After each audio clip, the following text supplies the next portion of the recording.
this meeting to order.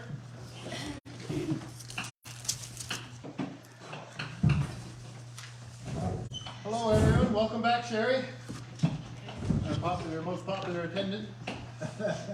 Welcome everyone. Do any members of council have any conflict of interest with any items on today's agenda?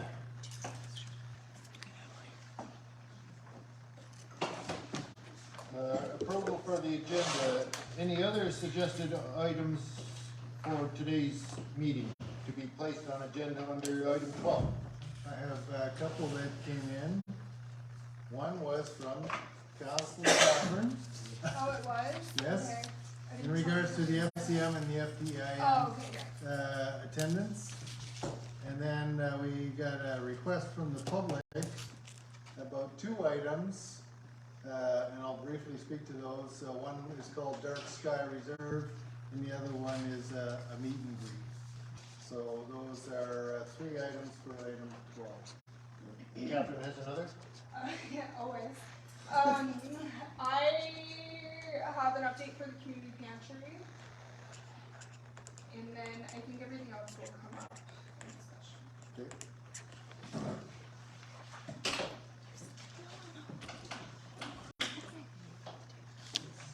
Is that everything? Okay.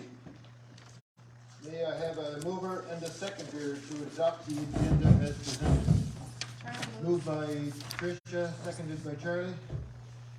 All in favor? Aye. Nays? Motion carried. Wood Island Rejuvenation Project presentations. The presentation will be given by the Wood Islands and Area Development Corporation to talk about this exciting multi-organizational, multi-governmental project that will see a large area of the Wood Islands waterfront rejuvenated to past and future glory prominence. Mr. John Russo, Chair WIADC, and his team will lead this presentation. Thank you, Mr. Mayor. My name is John Russo. I'm Chair of the Wood Islands Development Corporation. This is my second meeting that I've come to our municipality. The first one was in Fire Hall, and I'm very pleased to see you found more comfortable accommodation.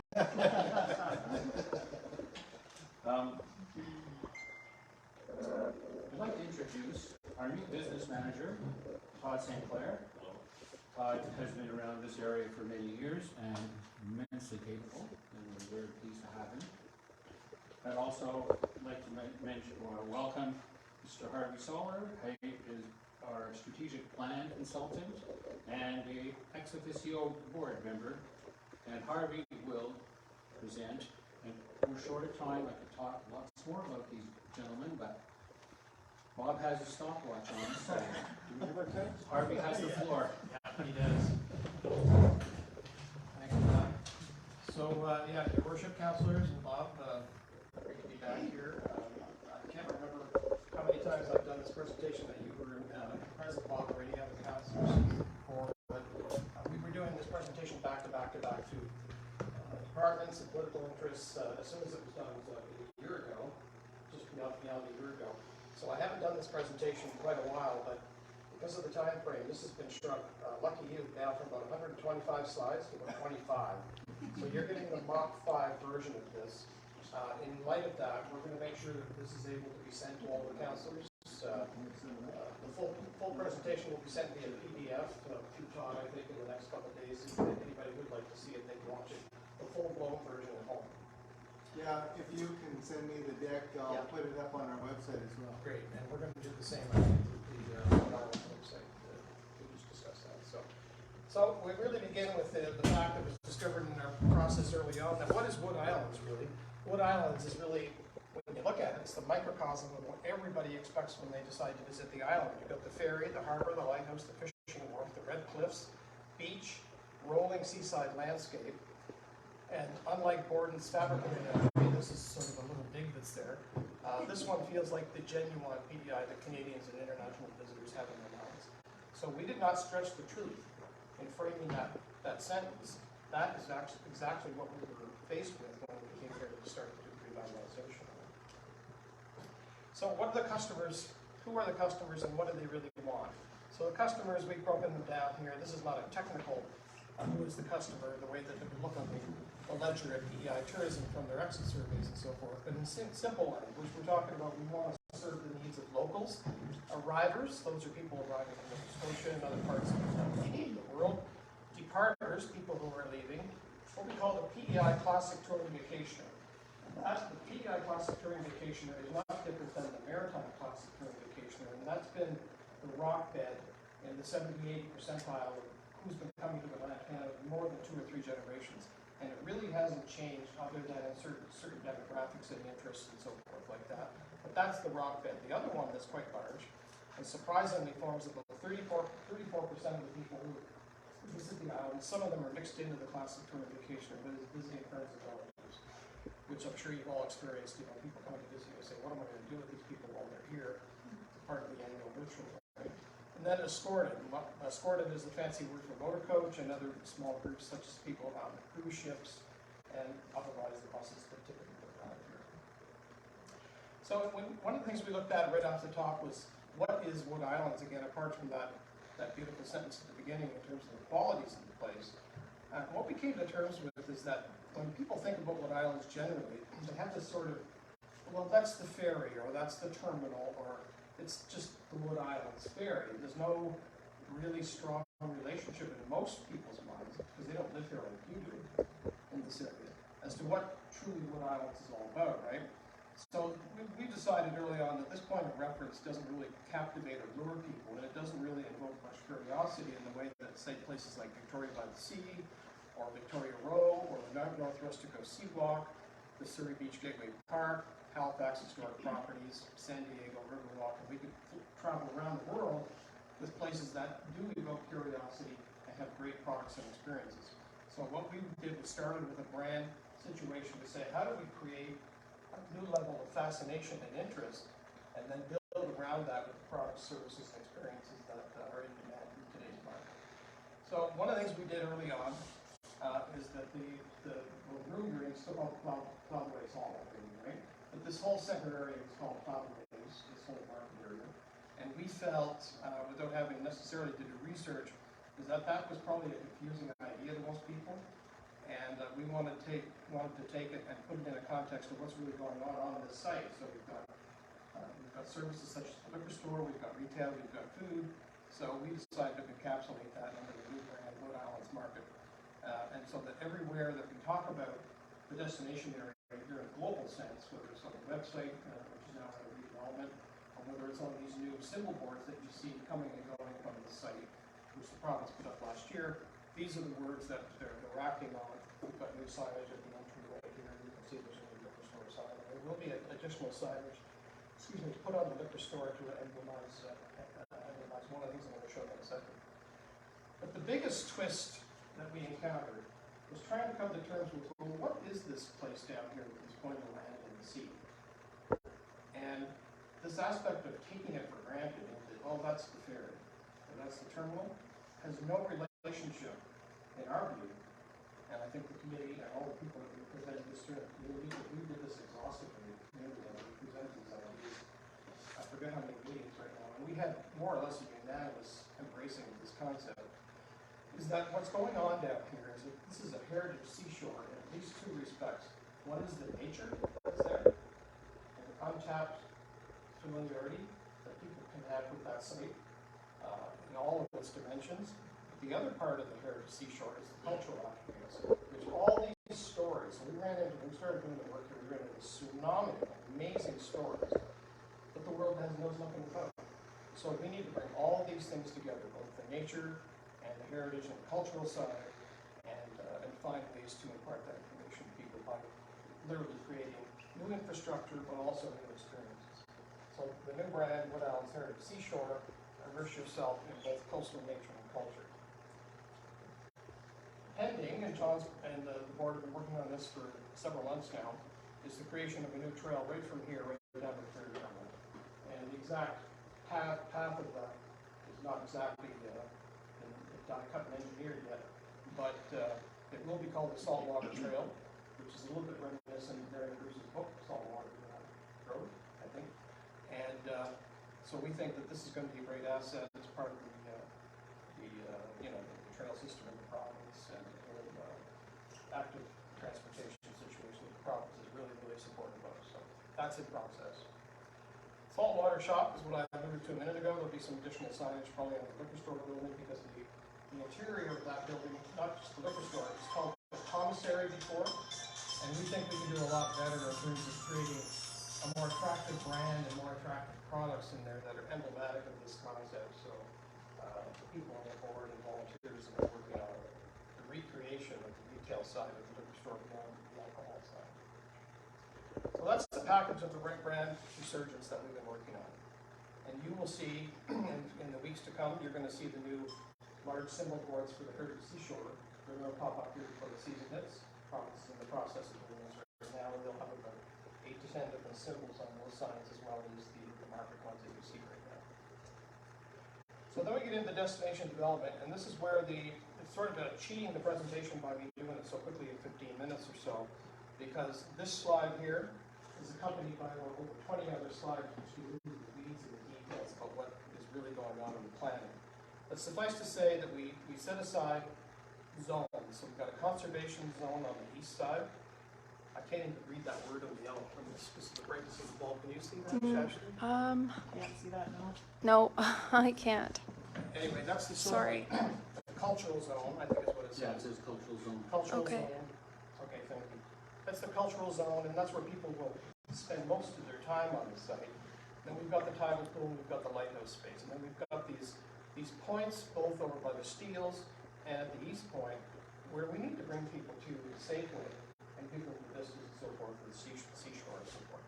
So again, there's about 25 or 30 slides which elaborate on this, and I'll show you just one more, which again, I'm not going to go through the line items in detail, but the schematic concept, we begin to break it down from what we call the meadow now, which is the purple area, the regeneration zone, where there's stuff to be regenerated and sort of save some of the habitat there, the southern shore, which again involves the swallows and retention of the cliffs and stabilizing of the assets there, and the point, which is on the east side, and the lighthouse zone again, and then the steel zone, and then the parking and other assets there. So there's all these things that find their way into the plan. Each one of them has a pretty substantial cost component to it. By the way, the total budget for the plan over multi years is about $4.2 million, which is not a small chunk of change. But when you think about Eastern PEI and the deservedness of this place because of this heritage seashore and its value and its importance as a gateway here, why is it not time for this area to get its due justice versus we'll just leave the other places unnamed? But it is Rhode Island's time, I believe. And one of the things that's very interesting about the way that this went down, especially with the COA, the province as well, but with the COA, they went crazy over this plan. Like, they were the ones that sort of incentivized the board to get into this larger planning. But when they saw the results, they were very excited. So I think that they're sort of drinking the Kool-Aid up to this point in time. But again, it's a long process of multi-year development. And it's all comes down to politics, and it all comes down to available assets and money and so forth, so resources, I should say. So then we get into the more glamorous part, which is really the centerpiece. And again, if I was doing the full presentation, I'd be taking you through all details of all the different zones, but I'm going to concentrate tonight on the zones here. Before I do get into the playground and such, I do want to say that the lighthouse is a pivotal part of what has to happen here, and it's right now at the front burner of the concentration of the board, both in terms of saving the exterior and repatriating the lighthouse to make sure it's stabilized, but also taking the interior and making it a really hybrid interpretive experience and so forth than it is today. It's certainly not up to the degree of what it could be, and so we're actually meeting on Monday to go through the details of how we're going to attack that potential and so forth. But in terms of this whole area here, when we talk about the village and the lighthouse sort of sharing space, here's a sort of a bird's eye view of what the fishing village would look like in the future. And we went from this sort of the old fishing village idea, which was really just a bunch of assets with building that people, kids play there, and so there was no program, there was no experience. You just sort of made it up on your own, right?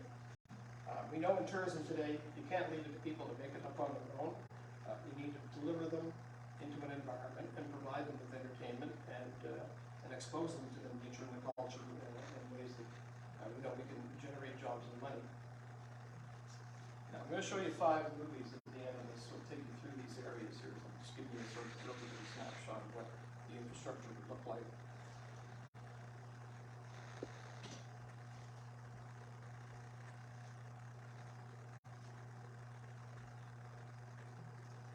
So this is the Steels. So right now, if people want to go to the Steels, they're kind of doing it on their own, haphazard, take a chance, right? The vistas over there are spectacular. You need to control consumer activity in that area with new platforms, new walkways, all emanating from the lighthouse area and from the new fishing ability and so forth. And that gives you an idea of what it could look like in the future, looking back at the lighthouse, so that people can walk up here safely and it's wheelchair accessible and things like that.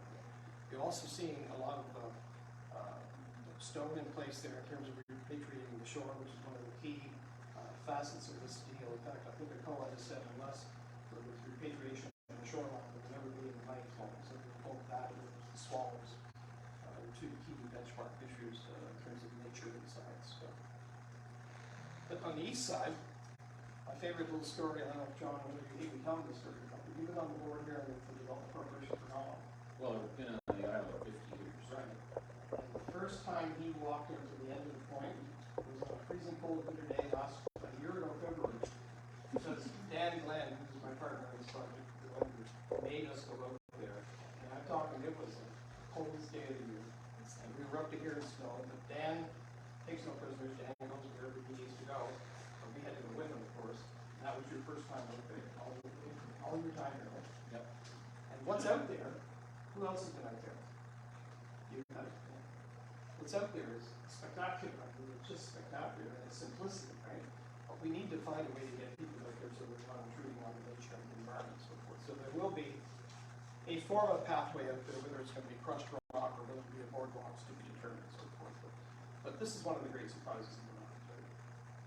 And it needs to be experienced. And we want people to plan ahead instead of coming into partying the way that they've been doing so for decades. And we want to make it irresistible for those that are arriving to pull in here. But we also want the people who are those classic touring vacationers, when they wake up in the morning and say, well, we'll do our little time in Charlottetown, we'll do our little time in Victoria, but have you heard about Wood Islands? We got to go to the heritage seashore there. So I'm going to show you these.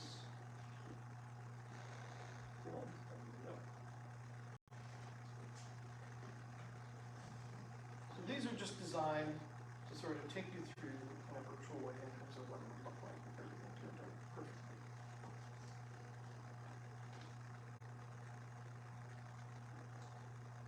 Excuse me. And then what we'll be sending you, and will be on your website, you'll be able to do this at home with these in your spare time.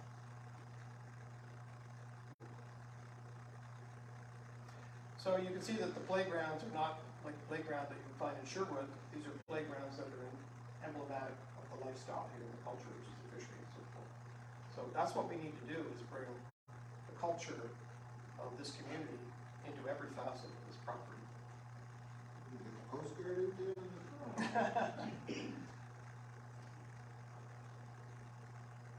So there's a variety of building styles. You'll see that some of these have doors that open on the ends, and they're designed to open and close depending on wind conditions and so forth, and then others of them will remain closed all the time, and some of them are just shelters. We have the washrooms, of course. One of the largest cost components of doing this entire project is just getting water down here. And that is one of the main cost items that we'll have seen. So these are rolling devices for kids to play on and so forth. And, so that every sort of square inch of this place is active for kids and for families and so forth. But the most important stuff is keeping on the theme of the truth of the culture here. This is a photo op spot, a selfie spot. And one of the things we'll be encouraging people to do is either jump up and do the starfish. Interactive photo selfies.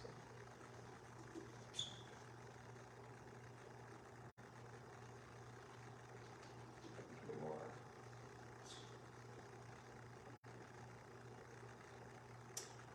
So this would be a food service site that we just went by the door right there. Is this one repeating? Yeah, sorry about that. So I think you're going to see on the right here, you're going to see that there's a food service area.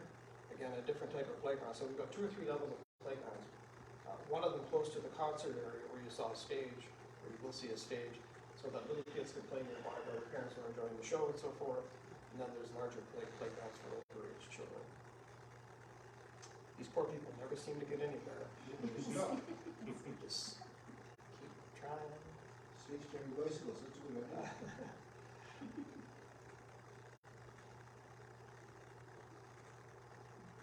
And, you know, try and remain honest with the materials that are used and so forth.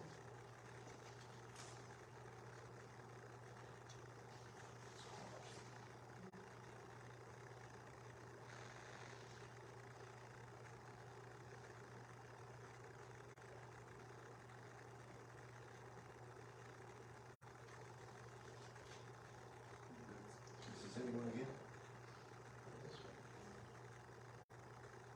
Okay, so this is the one that's going to take you by the food and the retail. And there will be a new, newly branded retail situation in the Lighthouse, either this year or next, called the Green Boutique, to the point where everything in that facility will be themed on wind type items, whether they're kites, whether they're little sailboats, whether they're sails that you can buy. But there'll be a separate retail situation down here. So we'll have, in the plan at least, there'll be 2 retail opportunities for people to buy and shop and so forth. How are people getting on the top? There's like ladders that's almost like on a dock on the Okay, other side. yeah. Yeah. There's only 2 of those situations in the plan. And by the way, these are all just plans. Everything could change, but there'd be certain people who wouldn't be able to access the tops, obviously. They'd have some different degree of mobility.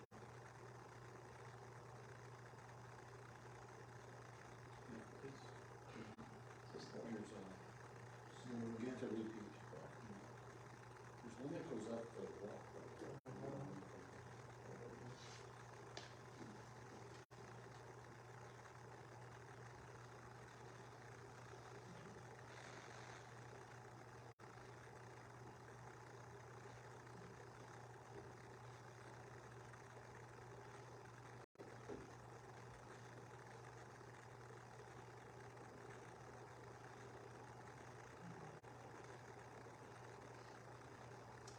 You certainly get the sense, a whole different sensation. And by the way, people will be coming in and seeing this infrastructure there. And that would be pretty stimulating to see the village, to see people there, and to see this kind of new infrastructure. And then word of mouth, you know, we're going to get people to the website. And that's pretty much it. So this is just a timeline. That, you know, we said 225. That was not 2 years. That was a year and a half ago. But in reality, this could be 225 or 228. But what the point of this slide is, you know, it takes time. Patient time is investment in a great kind of product, which just is our way of saying it's not a pie in the sky idea necessarily, because the more the patient is there, the fun. Thank you very much. Yeah, by the way, any questions?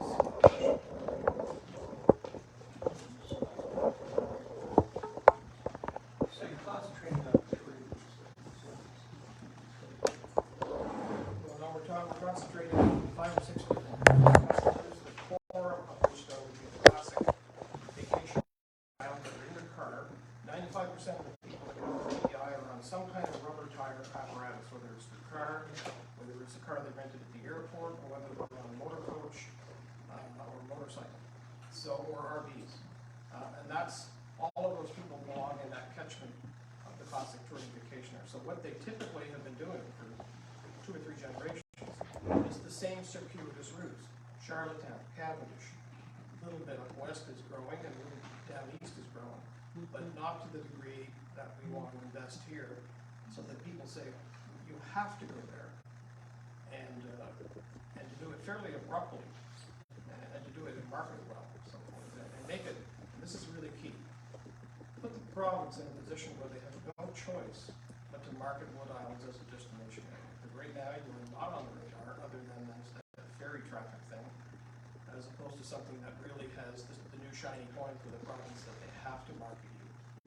And one of the key points in the marketing plan here is ride on the coattails of the province. But we can't do that unless we convince them that they want to take Wood Islands to the marketplace. I'd like to point out for the new councillors there, rural municipality of Belfast is helping in this project. We're participating in it by providing some funding through the gas tax funding program for one of the projects that deals with the lighthouse and the water services or whatever. One of the first projects that they're going to be doing. So we're already involved and we'll be getting status reports about how that project is progressing. I believe they're on track for having something for us by the end of 24, I think it is. We'll be bringing an update. Yeah. We're working, there's an awful lot of layers of that onion peeled off, and we're learning more every day, so we'll be giving you a report on that as soon as we have. We pretty well already know the direction we're going, but we just have to finalize it. And the good news about that is, while we were able to access approximately a little more than $50,000, that because of other government agencies that provided almost $500,000 toward that project because of the seed money that we were able to put in. So Absolutely critical. we're happy to help.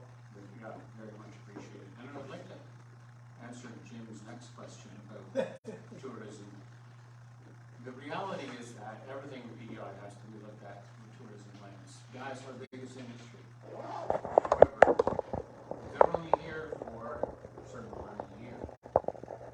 And this whole project started with the demise of the ocean. And that infrastructure is going to be down there year round for Islanders to use. Maybe the shops won't be open. Maybe there won't be any attendance, but the buildings will be there for people to use, just like they use the old fishing.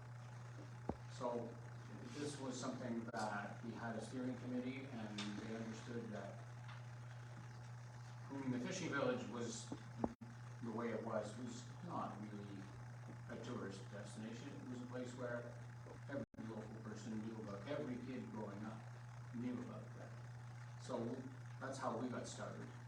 And we had a plan, we were cruising along, and Alcoa came down and said, "You're not asking for enough money." So this is where we are now. So, and on that note, just to pick one out of the air of all the projects that have been swirling around the PEI and tourism over the last, say, 10 years, West Point got over $2 million 10 years ago for just tweaking what was needed to be done at West Point. Not creating anything really new, just sort of tweaking and so forth. So in those dollars, $2 million that long ago, and with the budget that we're proposing here, if you look at the benefits and the assets that you would get compared to that kind of a project, this is illustrious compared to what they were doing in that situation. And I could go on with a list of 20 others that aren't as important as this one here.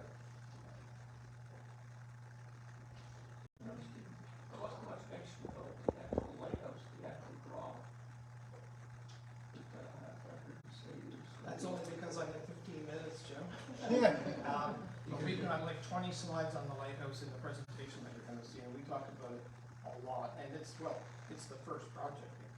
Canadian Heritage right now is very engaged with the board in terms of funding the redevelopment of the lighthouse and so forth. And it's the one thing you can, unequivocally say is going to happen.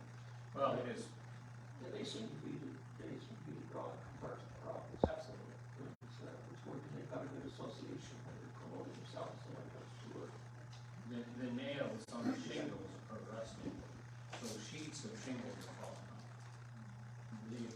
facilities are 25 years old. It's time to redo it, and it's a very challenging job. We have to go with original materials, we have to go with wood shingles. And the stories that are emanating from that place and all the other things that are associated with the seafaring nature of this community across the Nova Scotia, the relationship between the two shores and all that stuff, nobody has a clue about that stuff except for local residents. And you can package it and show it to them in the right way with professional exhibits and so forth, and with new sort of guided experiences inside. Word of mouth will spread. People will be excited about it. I noticed there's no mention about this complex here. Everything is centered around. But it started with the fishing village, which is down there, but it's splashed over with the trail, which incidentally joins two provinces. There's a whole last spike about this thing, which is amazing. There's so many layers of this. But, you know, Harvey and his partner Dan in their wisdom, they're gonna do something down there. It just automatically includes here, so it's all been one big time.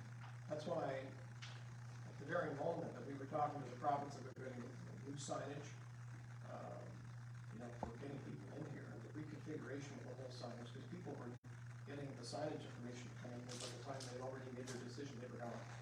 And so that's why we've got the new large symbol boards, which is only about a quarter of a kilometer away from here.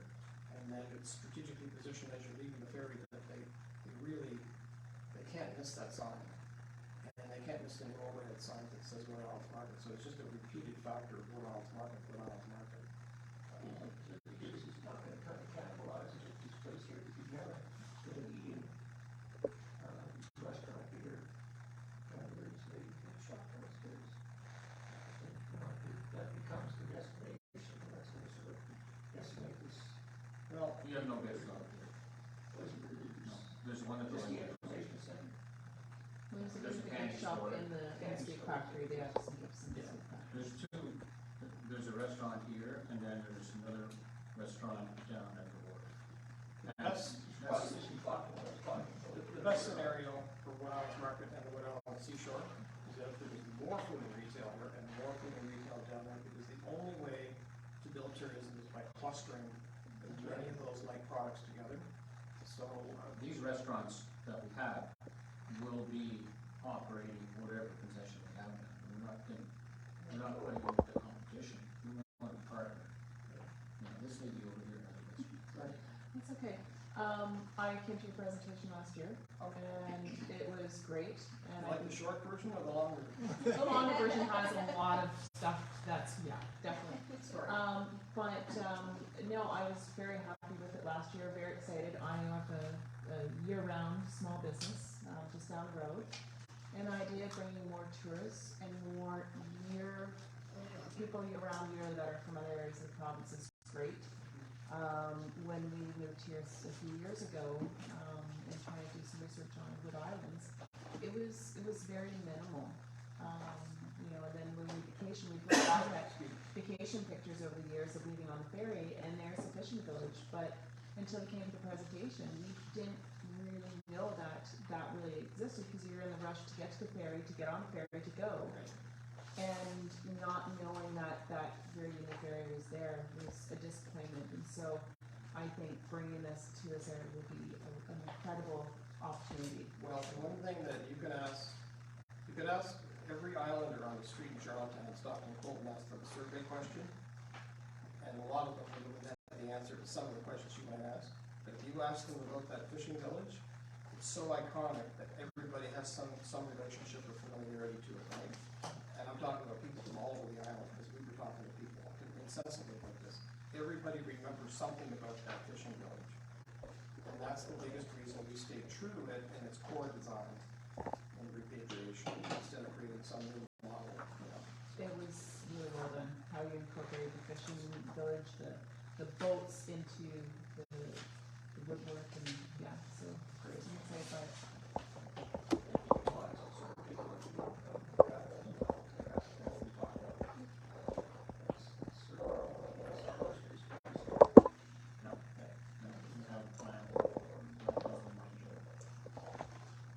I'm sure this is gonna be covered in the thing, but just like climate change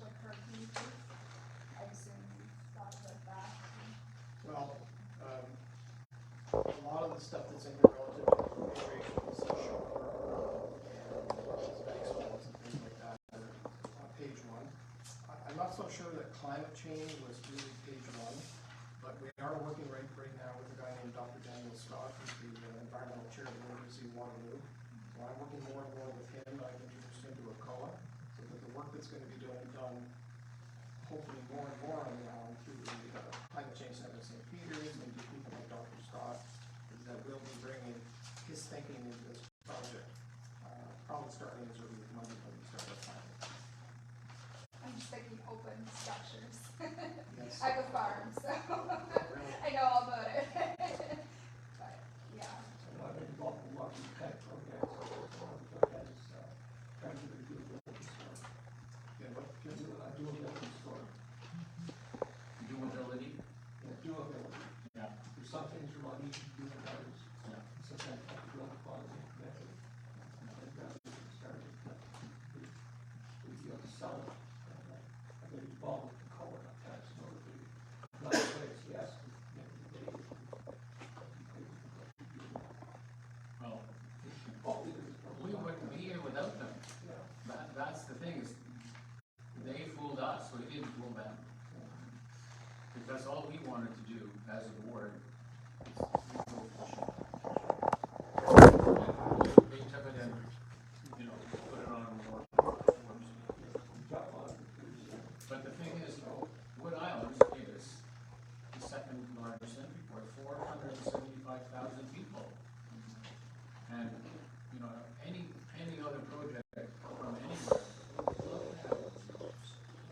So we got those numbers, so we've been using them. And 85% goes to the board. no, how many people stop here? The VIC would have that. But the thing is that he's done their research in their phones. You know, it's a unique kind of person. If you're traveling a little slower, you know, if you're down in the States, you stop at every state and you go in, you get your map, you look at the displays, it's a part of it. But if you're in a hurry, you look. The more that's here, the more reason to stay. That, seeing them as they go, seeing the village as they go through the steels is really going to bring them. You know, people used to think of Charlottetown as where you had to be if you were in Charlottetown as a visitor. It was always Peaks Keep and that area. And somebody had this idea to create Victoria Road. And it was a massive transition from people moving up from the waterfront to Victoria Road, and now Victoria Road is the quintessential 100% point of Charlottetown. And if you don't go to Victoria Road, you haven't visited the city. And we can create the same kind of sensation, but it does take invention and it takes investment, and that's what happened in Victoria Road. Even though it's just one street, it was a vision that was done perfectly the way it was said, you know, in a small way. And we're just sort of following the same template of planning here. So with the time that the ferry is going through the seals, is that at a point where the ferry has directed people back to their vehicles, or is that before? That's a good point. They're probably already, they're on their way down for sure. They may be, the late ones will definitely get a chance. It depends on. If you're ever gonna become buying from the ferry to, mention to people about it. You'd see it on the way out. It's not doing them much good if you're on land in Nova Scotia. Yeah, I mean, We have, they've been generous enough to give us advertising space on. Right, yeah. So, this is going to be a really nice problem to try and solve, because that means a whole lot of other stuff will have to be done. Yeah. So, we almost have a disinterest in wanting to allow the visitor to leave it to that point of decision while they're crossing the road. And if the infrastructure and the story comes alive here, they won't be checking it out on the phone when they're on the ferry. They have done it when they're leaving Halifax to come here, or maybe leaving Toronto, you know. But it's got to be built, and the experiences have got to be interesting and fun and culturally valuable. You know, so. I just had one more question. So funding wise, you're looking at having it funded provincially. Is there any investment you're looking for from municipal?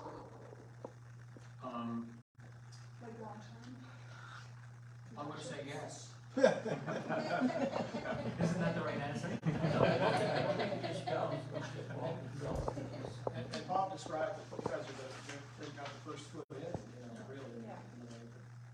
it's not really one project, it's 12 projects. Each one of them has its own kind of pork and barrel of federal, provincial, and there's always with a local, and it's very often 10%. They're hopelessly, we'll never find 10% of $5 million. We just won't, because we're just holding our own as it is. So we'll be, each one of as each project comes up. For instance, the trail, which might even be done this year, it's possible. We don't think we should have to pay a dime on that. It's not on us. We're just pointing out as the obvious that there's a trail coming to the Golden Caribou. There's a trail coming here, and there's 2 kilometers. Fill it in. So, and as part of some grand tourism strategy. Transportation. So, we'll see. You have a champion in the province. Pardon? You have a champion individual in the province. So, We don't have, no, we don't really have a champion, but needs a I'm lot. just realizing that we need one in tourism, because as we go to every other department, they go ho hum.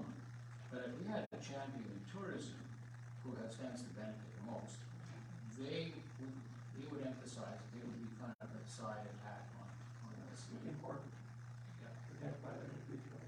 So, The politicians are so overwhelmed. We did try to pick off a few during our presentations last year, but based on that overwhelming that they face, especially in Canada, they really, nobody She's not really. in cabinet this year. Pardon me? She's not in cabinet now. Well, they Get just, out. the capacity of them to sort of take this on, nobody jumped up and down. But you're right, we do need that advocate. Okay, thanks John and Hugh for the presentation. Thank you very much.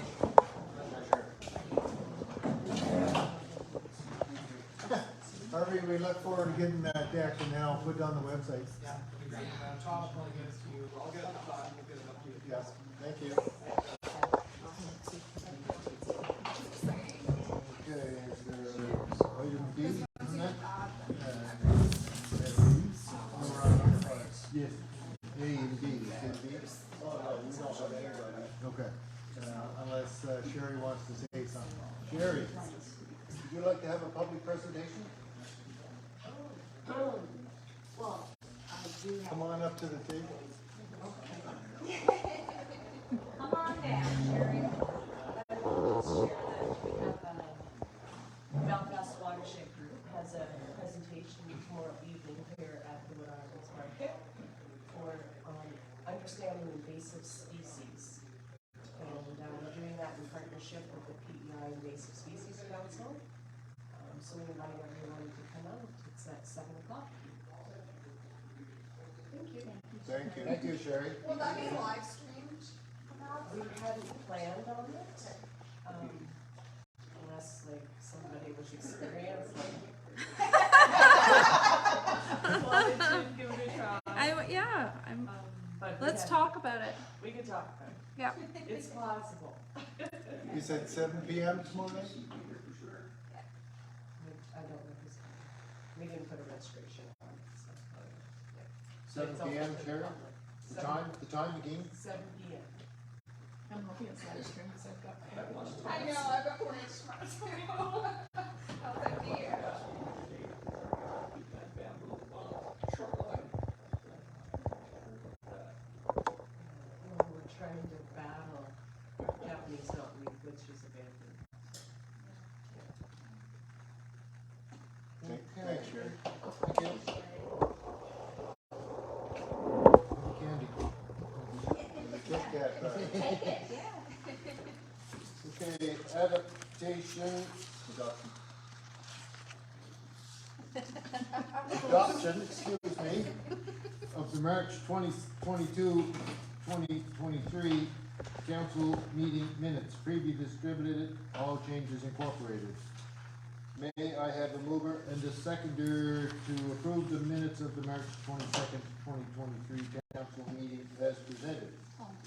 Moved by Lynn, second by Trish. Arm wrestle. Go for it.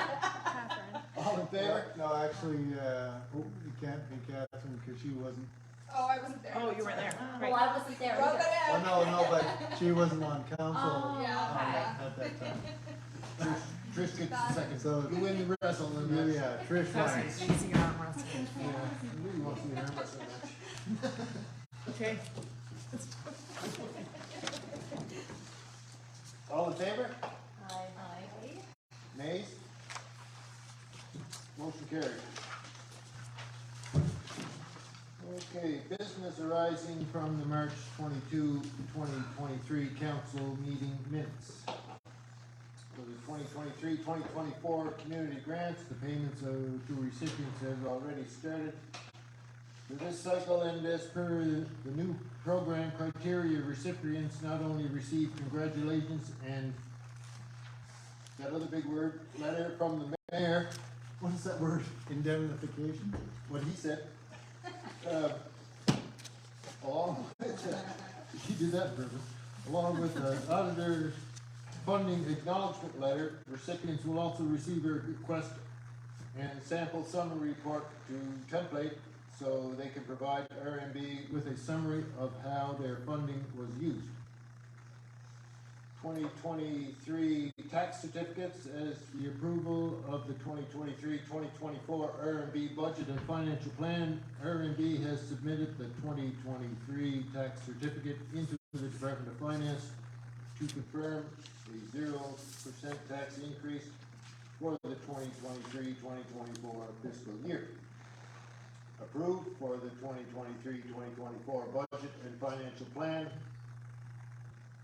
will be sent to the Department of Finance and Municipal Affairs as required by the Municipal Government Act with the approval of the March 22nd, 2023 council meeting minutes, which we just did.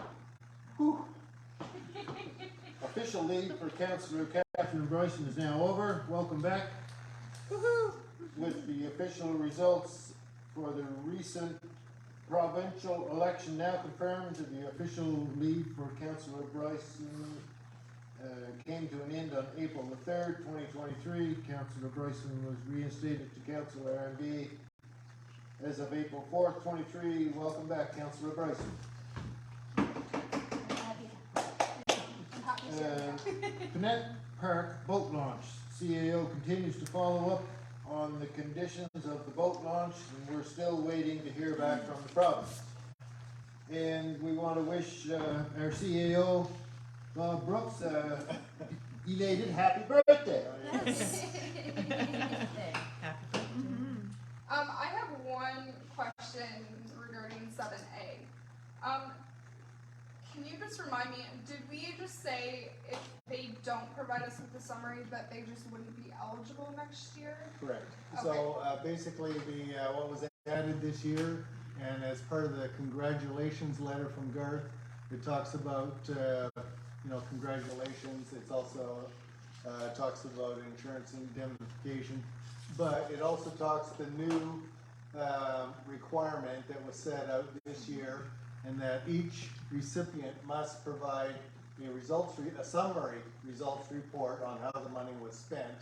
And it says right in the letter, if it's not provided, you're not eligible for the next year. So that'll give them incentive to make sure they provide some type of summary report. Okay. Thank you.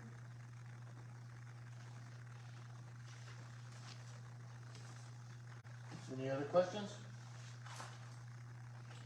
Okay, the CAO report. Thank you. Well, because we just started, everything's on track. For the first 15 days, we're bang on the money.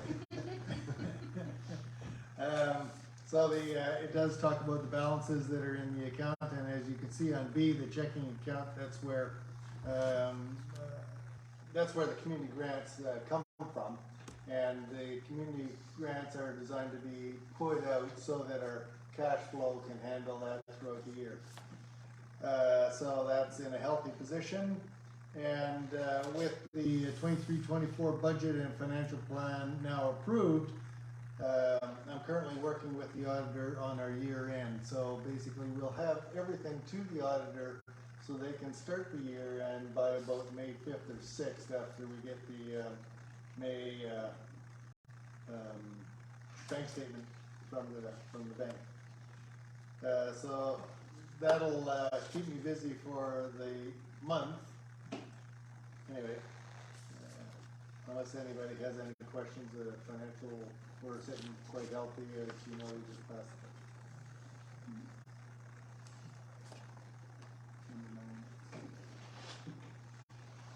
Okay, number 9, the saltwater flyer distribution.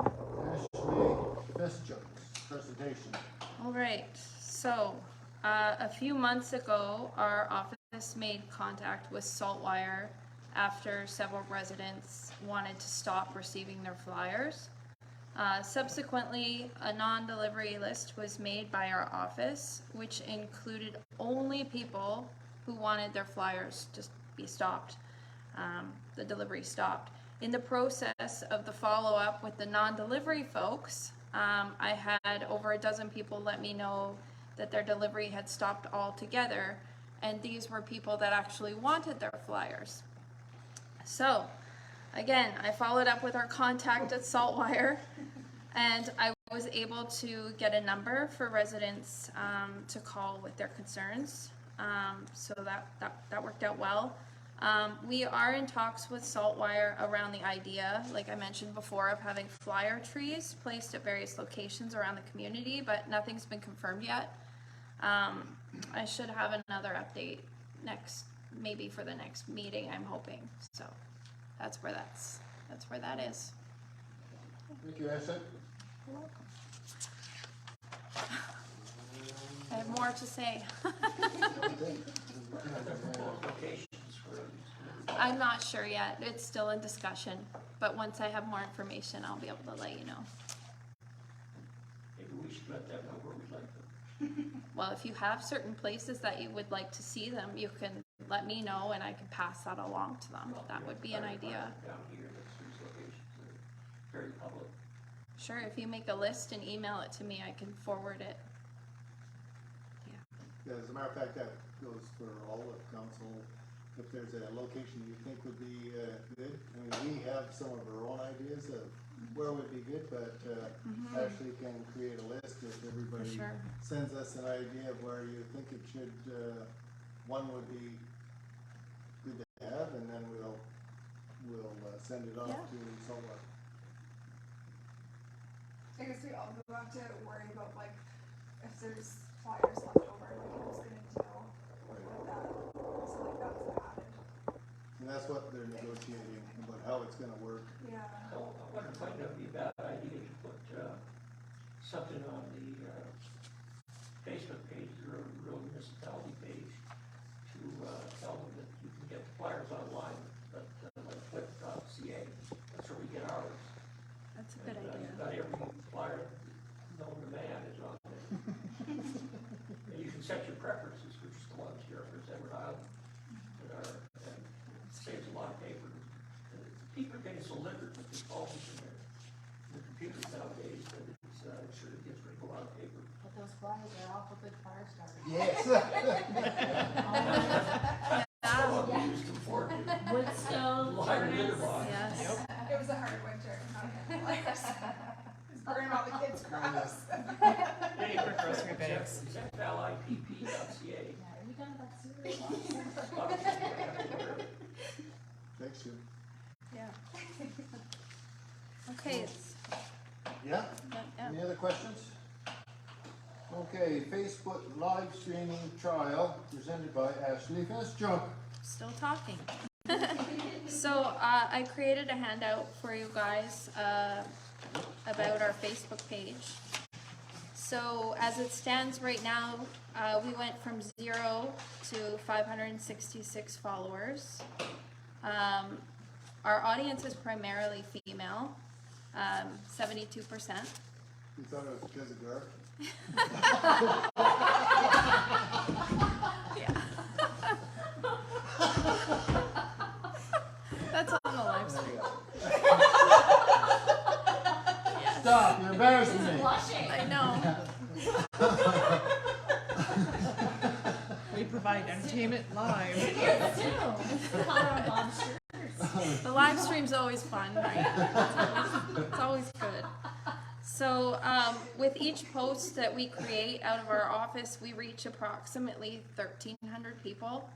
And our average online views for the live stream is approximately 311. And about 24 people have participated since we started the live stream. That includes like their reactions, thumbs up, whatever, smiley faces, angry faces, whatever, comments and shares.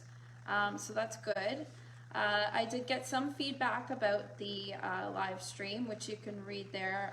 One of them said, I believe that moving the camera closer to the speakers, say halfway to the mayor, and widening the shot would improve the sound. The camera should not need tending to once it's set up. It was picking up sounds around the mic as well as farther away from the table. The other comment was just a suggestion. Would it be a good idea to invest in proper video equipment, such as microphones and cameras? The equipment could be used for other RMB projects as well. So that is something that we are discussing, that we're looking into if we decide to go ahead with more live streaming. In the audio, I did move closer to the speakers so that we have better sound quality. However, it's like I said, this project's in its infancy, so I'm kind of constantly learning and getting better at it as we go along. But I appreciate the feedback, and I do apply it whenever I can. Options for moving forward for council in regards to the live stream. So we have three options. We can either stop doing it altogether, we can continue as is, so basically what I'm doing now, or we can continue and find ways to enhance the audio and visual quality of each of our meetings. So I leave it in your hands. If I can add something to this, if council does, in my view, it turned out to be a very successful trial. And it created a lot of reach that we didn't have before. It also created some participation that we didn't have before, including input and suggestions. One of the things that we approved in our budget was the purchase of an audio system in regards to the courtyard and whatnot. When I talked to Long and McQuaid, I can see the type of system we get for that. It's a PA system. The type of things that we get for that, I'll talk to them about mics that we could possibly put just on the floor here to pick up the sound. So we should be able to improve the sound quality if you decide to carry on with the live streaming. In regards to the improved video, that's a whole different story, and you may decide to have that discussion with the project. But that would be considerably more money, but there is a way for us to continue to improve the live streaming that we have now, as I described, and like Ashley said, she's learning lessons all along the way. So if you choose option number 3, then we can continue to find ways to improve it within our budget. Yes, Trish, question. No, actually just statement. So I've actually heard from quite a few people that really do appreciate having a live stream. They're not always able to leave their house with kids, family, and to be able to look at it later or to watch it live has been really beneficial for them. I was actually quite surprised at the number of positive comments I have heard with regards to this. And I think, you know what, it's 2023. We should be looking into this, and I would be in favor of option 3 and enhance the audio at the moment. The live streaming with video we can look at later because it would be much more expensive. So You want to take a vote on show of hands on Much more important. continue? The audio. And, No, what's the other? I remember a meeting where, your other lady, Jill, Jill, yeah. she did something around here in this box and had a microphone here. Yeah, they had they had a speaker system Well, the set up. speakers are right there. Yeah, but their system is not, set up for the live streaming thing. Yes, but if it was louder, would that not pick it up? It could, but we'll look into that. Okay. Yeah. Okay. Because they may already have something that we can adapt from the WIDAC system, the Wood Island system, that we can build into our system. So we'll look into that if you choose option 3. And as far as visual, we don't wanna have to put you on the spot with more blushing. Well, so- that's it. Appreciate it. Thank you. I'll have to, incognito at it. So yeah, do we want to take a show of hands? We should probably do a vote on this one, just because it is an official, Motion? official motion, because it is gonna be publicly viewed. Would you like me to put a motion forward? Okay. I move that we continue the live feed and find ways to improve the audio at this point to allow our municipality to have better access to our meetings. Do we have a seconder for the motion on I the floor? second Trish's move to better the audio and video for So online feeds, number 3 absolutely. option. For number 3, absolutely. Moving Okay. forward, yeah, absolutely. We have a motion on the floor for option 3 and it's been seconded by Lynn. All in favor? Aye. Nays? Motion carried. You'll be done. Okay, excellent. So we did that. The agenda is complete. Ashley again? It's me again. You should just change your I know. name. It's Oh, me. wait, don't Hi. go away, Ashley. We have a I'm not website going update. anywhere. Don't worry. I'm here. So the last topic that I'm going to present is about our website. So we are in the process of enhancing a couple areas on our official website, www.ruralmunicipalityofbelfast.com. One of the areas that we would like to see refreshed is our photo gallery. We are inviting councillors and residents to submit photos to RMB so that we can highlight how wonderful Belfast is. These can include scenic shots or pictures taken from events in and around the community. If you have nice photos that you'd like to share, please email them to us at Rural Municipality of Belfast, or sorry, yeah, I'm like, where am I? You're in the Yukon. Yeah, Rural Municipality of Belfast at gmail.com. It's been a long day. So I will be posting this to our Facebook page and putting it out there so people can email photos if they choose to. And I'll be also posting to several Belfast groups to see if anybody on those has any interest as well in participating to build our existing gallery wall. So the other Hold on. Yeah. There's one thing, if somebody's going to submit a photo, they need to put the name of the person that is submitting the photo, the date, and what it is.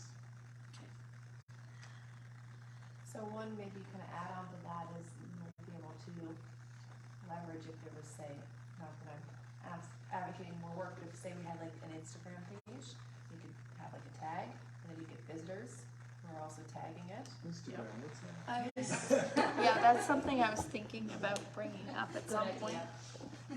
It would be interesting, yeah. How many organizations within the Belfast municipality area have got a website? Any idea? no. It'd be a good idea just to have prominently displayed on our own, a link to those, because that'll take care of the events, I think. So that was Actually, actually my next topic. that's, So one of the things that we noticed is that we didn't have an events page on our website. So Bob and I thought it would be a good idea to have one. So we do have one now, and when you click on the events, it brings up a calendar. So what I'm hoping is that members of council and residents will inform us of when something's coming up, like Belfast Days, for example. First one entering. Please.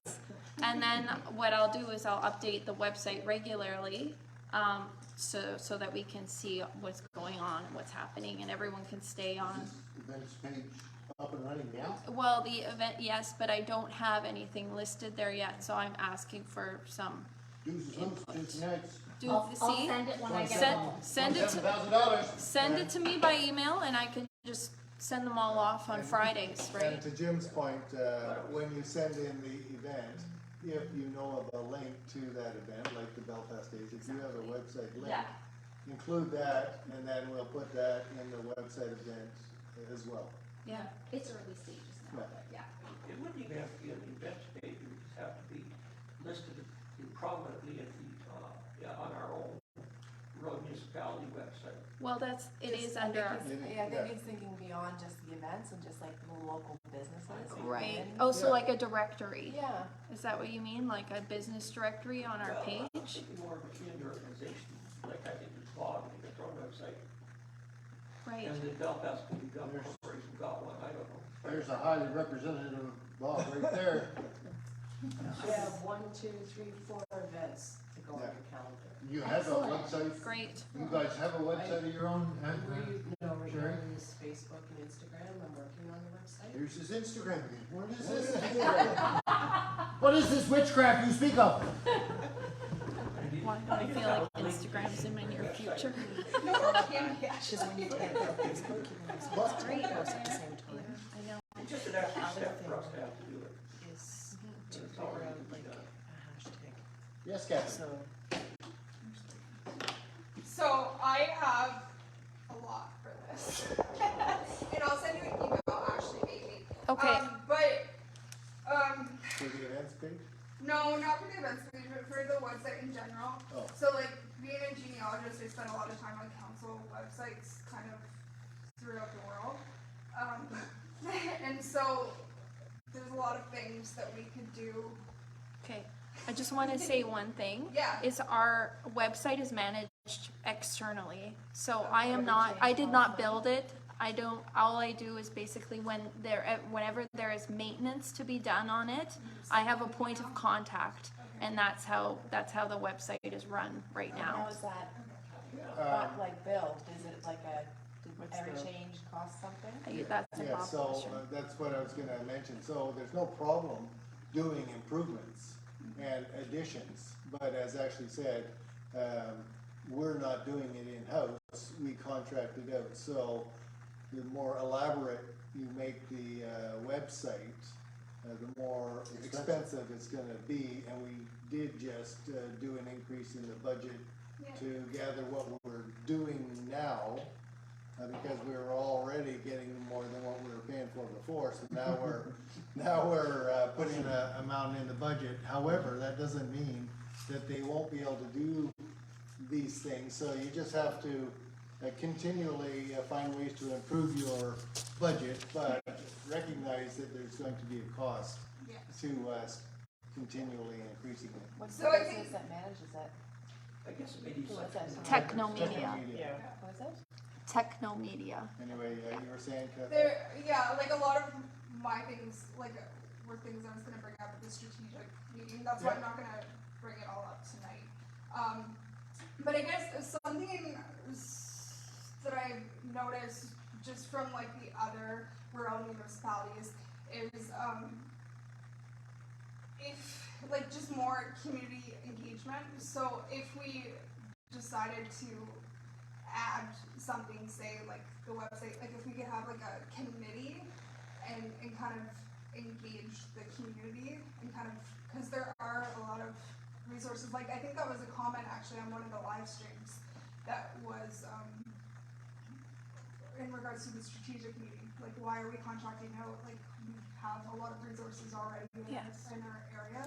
So in regards to the website, like if we could potentially think of that idea of coming up with a committee that might be able to help resource wise. But yeah, then in regards to the website, like I'll send you an email Okay. about just like a few things added, just like things I've noticed, like office hours, and just like simple things like that. Perfect. That are kind of missing. Great. Yeah, I kind of wondered about the cost of the website when I saw it. I mean, I've run a number of them, and I know that the cost is nowhere near that, nowhere near for this. Right. Kind of surprised me, really. I assumed we were doing it in-house, something, we use the word No, restaurant. we're I just could- I getting a mean- great deal. Yeah. Yeah, I manage our social media. I manage two of my own personal business websites, however, I don't manage this one. So, Yeah. it's an extra, it's like it really is like another job in and of itself, so. I think like my kind of idea was kind of off like the YDOC thing. It was like bringing people here, right? Like when I moved here, I hadn't seen Trish. I had no idea. I didn't even know there was a Yeah. rink like 2 minutes down the road from me. So I think that it's a missed opportunity for our council and for the community, and that we could have like the businesses, like the community organizations. Like there's a lot of things that we could have that people just go to, and eventually it'll draw people here too. Because with the pins. Yeah. Business, but, Well, if you see that all these organizations and events and kids and schools, and it'll make you want to move there, right? We can put it on the strategic planning Yes. discussions, Yes. so if I I won't forget to put it on forget. you, you won't forget, okay? She won't. I've got it. Okay, can we move on to new business for the agenda? Yes, the first one came in from Catherine, where she talked about participation in the Federation of Canadian Municipalities and the Federation of PEI Municipalities AGMs. And she wanted to know about our attendance. Before you get to the question, I'll let you know that in the past, we've only been a member of these organizations for 4 years now, and then we started to get all the information from them on a regular basis. There was one counselor, Audrey, who is getting interested in starting to attend some of these things. However, just as we were about to send her on something, she ended up moving away. Then FCM and FPIM continue to send this stuff, but we do have a line item to be able to send a couple counselors or the mayor to these annual general meetings, and it usually depends on where they are and how much is in the budget. So I know that our budget will be able to accommodate a couple for each of these events. The FPIM one is no problem because it's always on the island. The FCM one, it really depends on where it is, because sometimes it might be as far away as Yellowknife. I'll go to that one. But yeah, This one, I think it's in It's, Ontario, or Yeah. Toronto, this. well, the the FPIM one is too late for that one, because I believe it starts in a week or 5 days or whatever, so it's too late for that one. However, the I think we FCM technically one, have till tomorrow. what's that? We have till tomorrow. For the federal one. No, for the. FPIM. It doesn't matter. I think it's in Surrey Yeah, this I time. was reading that. Yeah. But the FCM one, it is pretty close. I know you have received information from FCM on it. So what we would require is if somebody was interested in going, we need a motion from council to authorize however many people going. Now, because this just came up now, what council can do is they could authorize 2 participants, for example, to go to the FCM, and then we find out who those 2 participants are. But because we don't have another meeting until middle of May, that would be too late. So if there was some interest in somebody attending the FCM AGM, and Garth said it was in Ottawa, I think so, Ottawa or Toronto. It's I in think so. Ottawa. No, it's in The next Toronto. few days, I think the early Yeah, bird, Toronto. early bird tickets are Yeah. gonna be May in by Friday, 25th. Yeah. possibly. So if there is interest in people attending, They did years ago on different occasions. And, quite frankly, I don't even think we should belong to them. If you look at their membership of the board of directors, you'll see that there's a lot of parameters.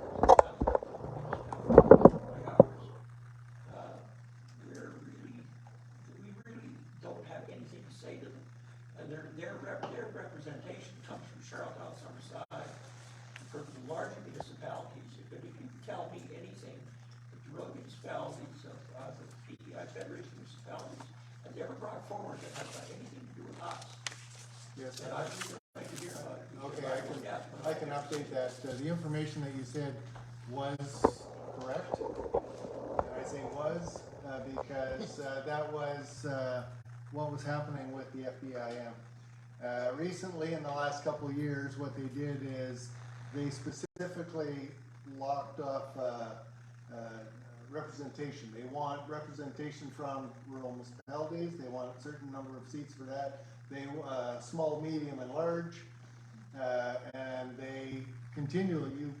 You may have even seen them because it's the AGM coming up. So you may have even seen where they're asking people for representation, people who want to put their name forward for the board. Specifically, they were asking for some from the rural municipalities of Belfast, or not Belfast, rural municipalities.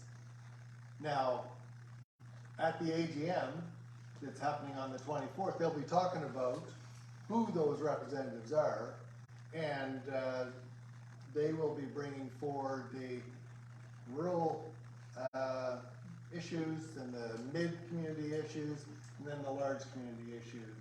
That's their mandate now for the new FBIM. In regards to the Federation of Canadian Municipalities, they're already set up that way. They have a big cities caucus, they have a regular caucus, but they have a specific caucus called the Rural and Remote Communities Caucus, and they have a separate board meeting situation where they bring up all their issues. FPIM was trying to model that same way as the FCM did. So that's what they were working toward, and that's what they're supposed to be discussing at the AGM on the 24th. And then in regards to the Federation of Canadian Municipalities AGM, I have been there probably 20 times, and it's first of all, they have a huge display trade show that talks about all the things that are available to municipalities, innovations. They have some specifically for rural municipalities, and prior to that, what they do is they send you an agenda, and they send you a list of everybody, and it's about 200 or 300 people, not people, organizations attending, and you can pick out your agenda in advance of all the different talks that you want to attend. It might be training that you want to attend. It might be trade shows that specifically talk about rural areas that you might want to attend. So it is a very valuable course. I actually recommend it to any councillor or mayor to go to it at least once in a term. So when I was doing it, basically they would have 2 go one year and 2 go the next year and 2 go the year after that, and sort of like that. So that everybody got a chance to go to one of these AGMs. Now, I was happy to find out once we got to the Federation of PEI municipalities that they wanted to do the same model, and that they were trying to structure their AGMs to go the same way. Well, unless we see some progress on that, I know before the next budget come out, we bring them both forward, we withdraw from it. Good. Unless they make some progress towards that, they're just a useless organization as far as I can see. Good. I think it's hard because if you don't have a seat at the table, You don't have a seat at the table now, you're not gonna get one. But the problem is, if you're not in it, right, we've only been in it for 4 years, if you're not there, you're never gonna have a seat at the table, like, there has to be representation Oh, on every level, I should right? speak to that too, Catherine, because what happens is, when I did attend the FPIM AGM, it was in 2019, basically, everybody that was in the room, because the organization is small enough, everybody that was in the room, they said, okay, do you have an issue? What are your issues? They brought it forward. Every single person that attended had an opportunity to bring forward issues. And what they did ahead of time is they sent an announcement to every municipality and said, okay, this person is attended. What issues do you want them to bring to this meeting? Now, that was the thing that they were trying. Now, they're restructuring it so that they not only do that, because it still is small enough, not only do they do that, but now they also have blocked out representation on the board. So we will see on the 24th how successful they were in doing that or not. But regardless, every attendee has the ability to bring forward issues at the FPIM.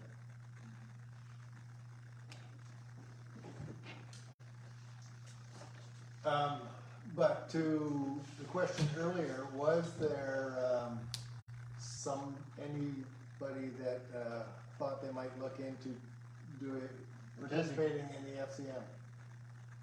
Well, actually, as far as that goes, you may be able to squeeze into the FPIM on the 24th, but that's only 5 days notice, so anyway. I mean, I'm interested. I've always kind of, in all of my careers, I've always wanted to attend these things for growth, right? To bring back whatever could. So I'm willing to. So even if we do a motion that would allow one person, for example, to go, if at the last minute you decide not to register, you don't have to, but if you decide you will, then you have the ability. I'm kind of interested to hear what issues we might have then. You wanna go? Oh, I sure don't. Okay. I think you're gonna do things. If we are having somebody go, then we will do a broadcast to the to council. If we find out that Catherine is going, then she will, or we'll do a broadcast out to council to say what issues would you like her to look at or address or whatever. Okay? So, if that's the case, you need a motion, because we only heard that one person is interested, so we just need a motion to allow one person. We don't have to say Councilor Bryson's name, we just one person for the This year. 2023 AGM for FCM. And yeah, depending on when it is, and Yeah, exactly. I would have, not saying I wouldn't be interested, but just with No, work not and this life- year right now, Yeah. it's too soon, I'm With like, work ah. and just the way I am right now in my life, I would have to see the itinerary for Yeah, of when course. it is, kind of thing. Oh, It's I next should, week. I should also mention that anybody who has ever attended an FCM or an FPIM, the next council meeting, they're expected to give a report 7 hours. I'm good with that. about what they saw, what they learned, what they recommend, you know. I would have to just have to see the itinerary first. Commit to something, yeah. Okay, can we have a motion to allow a person to go to the PEI FC? No, this was the, well, actually, I think we I think could- you can still register. we could do a motion for both, Yeah. FPIM and FCM. Okay. Because I'm just looking now, I'm pretty sure you can still register for Monday. Motion on the floor from Trish, seconded by Lynn.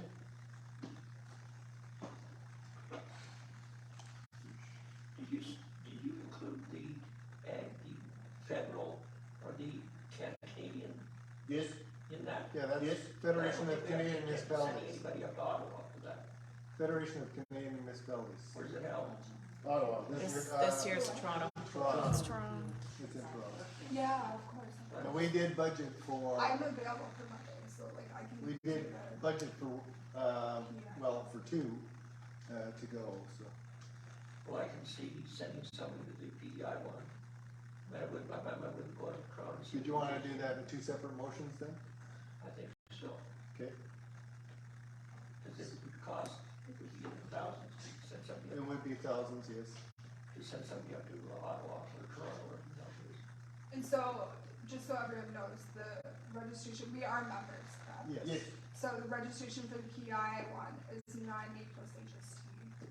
Yeah, And then, yeah, the Canadian one would be several. yeah, because you're talking about hotels and airlines Yeah. and per diems and all that kind of stuff. Yeah. However, let's do it in two separate motions. So first one was the FPIM, and that was Trish and Lynn. Yep. Okay. All in favor? Aye. Nays? Motion carried. Then the second motion is for one, for the FCN. Need a mover in a second. Moved by Charlie. Second by, I'll second. second by Trish. Does For, anyone in the room want to go to one? Not this year.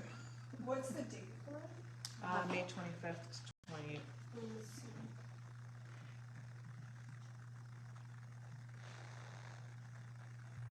Do you wanna go, Kurt? no. No, I am, gonna be laid up at that time. Okay. All in favor of a motion for one person to go to, that's the federal FCM? Aye. Nays? One nay. Jim?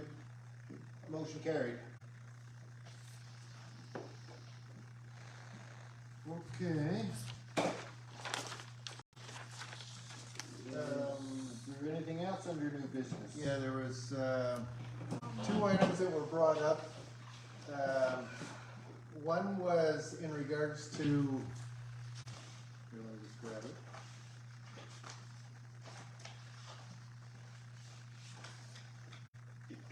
The recommendations came in, two of them came in from Maggie Morrison. The first one was, would the community be interested in developing a dark sky reserve, if possible, or even just promoting actions to reduce light pollution? For example, many people wanting lighting for security, etc. However, if you use motion sensor lights, then they don't have to be on at all time, or often covers can be added to light fixture to direct the light downstairs, or downwards. I'm recommending that if you do decide you want to discuss it, it sounds like a something you might want to discuss at your strategic plan. Would this be something like a bylaw creation? Well, that's, you would have to do some sort of a bylaw creation in order to do that. However, I suppose you could just do it as a policy that you could promote, but all those options is what you could discuss at this, during the strategic plan, if you wanna take that on. I think that's a good place for it. Okay. So, you tend to see an agreement for the strat plan? Yes, question, Sherry. Regarding the light policy, or the, on pollution, light pollution, it's possible that we could help with that, if it's just a matter of doing education and promotion. It is a problem, especially in certain areas, so we would be probably more than happy to work on, you know, the did you know things that we can distribute or whatever, so just keep that in mind. Yes, thank you. The second one, so we'll put that on the strategic plan discussions, and it's noted that Bob may be able to help, so there's a number of ways we could probably do it. a bylaw, a policy, or just a promotion campaign, or, you know, whatever you come up with. And the next item was, it says, now that COVID restrictions are coming to an end, might it be possible to organize a community meet and greet? We've gained so many new people and families over these past few years, it would be great to finally welcome everyone. In my mind, it was, we're already doing that with Belfast Days, with 70 Mile, with the Christmas tree, lighting, or whatever, but if council. Suppose it, And their new. What's that? this alleged thing, I didn't see it, What alleged? the Christmas tree It's lighting. Oh, gonna yeah. happen. It was good the year It's before. gonna happen. Yeah. We budgeted for it, Yeah. and as long as we don't get another field. It's Islander Day as wonderful. well. Oh, yeah, there's Islander Day, okay. So I believe that we have a lot of meet and greet, things already, but it is a suggestion that you brought forward, and if council decides you want to discuss some other meet and greet to add We're to here our every other events. Wednesday. Yeah. Come on down. I mean, through the election, I've now followed every other in this district. So I'm kind of seeing what they're doing too. And like Murray Harbor is actually incredible in doing a ton of community events. They have like stuff going on every week, it seems like. So I think, again, if we don't decide today, like something for the strategic plan perhaps, We to could- create more community engagement. We could move that discussion to that. I'm not saying we have to, if everybody is in agreement to do something today, but if we're not today, we're definitely for the strategic plan. Does that work for everybody? Yes. Okay. Why do it today, we need to put it off till tomorrow.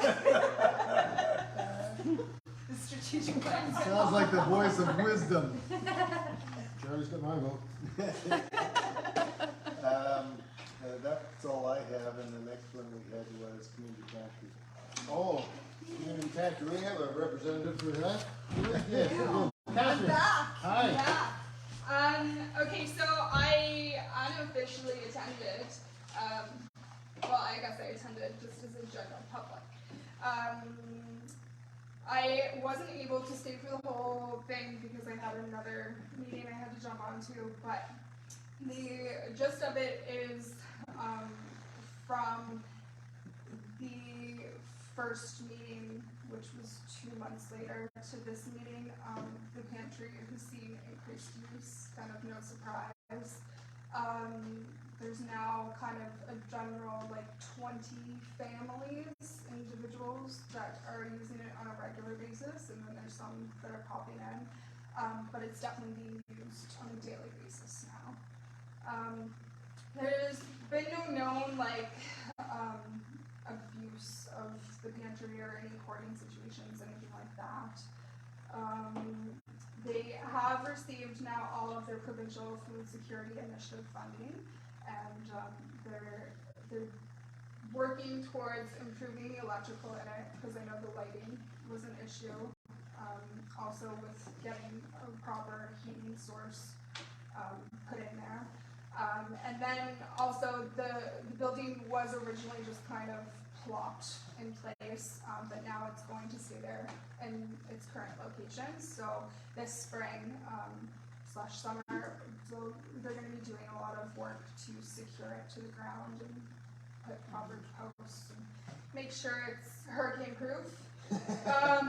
We do have a pantry coordinator now, so Bonnie Shave Hillier from Uig, I guess she's from. She is going to be the point of contact and the coordinator for everything. What's her name again? Bonnie Shave Hillier, Hillier, Hillier maybe. You have a phone number for me? I probably do. I can get it for you. They're also looking. I think it may have come from Bob. They're looking into the PI Communities Foundation. Was that from you?